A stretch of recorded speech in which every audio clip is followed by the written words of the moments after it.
நாசிகண்டார் கடையின் நிர்வாகி என நம்பப்படும் மியன்மார் நாட்டை சேர்ந்த ஆடவர் ஒருவர் மார்ச் 7ஆம் தேதி கொலை செய்யப்பட்டதை தொடர்ந்து அதில் சம்பந்தப்பட்ட 6 சந்தேக நபர்களை தேடும் நடவடிக்கைகளை போலீசார் தீவிரப்படுத்தியுள்ளனர்.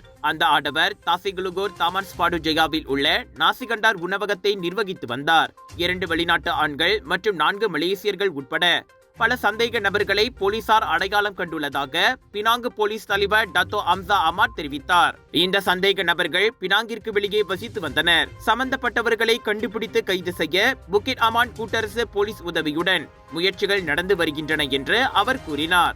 வட சிபராங்பிராய் மாவட்ட போலீஸ் தலைமையகத்தில் நடைபெற்ற பினாங்கு போலீஸ் தலைமையகத்தின் நோன்பு பெருநாள் திறந்த எல்ல உபசரிப்பு நிகழ்வில் கலந்து கொண்ட போது ஹம்சா செய்தியாளர்களிடம் இதனை தெரிவித்தார். அந்த ஆடவர் கொலை தொடர்பான விசாரணைக்கு உதவுவதற்காக 30 மற்றும் 40 வயதுடைய வெளிநாட்டினர் மற்றும் உள்ளூர் வாசிகள் என 8 நபர்களை இதற்கு முன் போலீசார் கைது செய்தனர். ராஜயோகாவில் அனைத்து கங்கைகளிலிருந்தும் கும்பகோண மகாமகத்தின் புனிதமான லட்சுமி குபேர வாஸ்து தீர்த்தம், ராஜயோகாவின் தனித்துவ தரம் கொண்ட சுண்ணாம்பு, ராஜயோகாவின் இயற்கை வல்லமை கொண்ட சீயக்காய், இயற்கையான சந்தன கட்டைகளிலிருந்து நிறைவான வாசம் கொண்ட சந்தனம், தெய்வீக வழிபாட்டிற்கு ஹோம குச்சிகள் அனைத்தும் உங்கள் ராஜயோகாவில். இது ஒரு சிம்லா மார்க்கெட்டிங் வெளியீடு.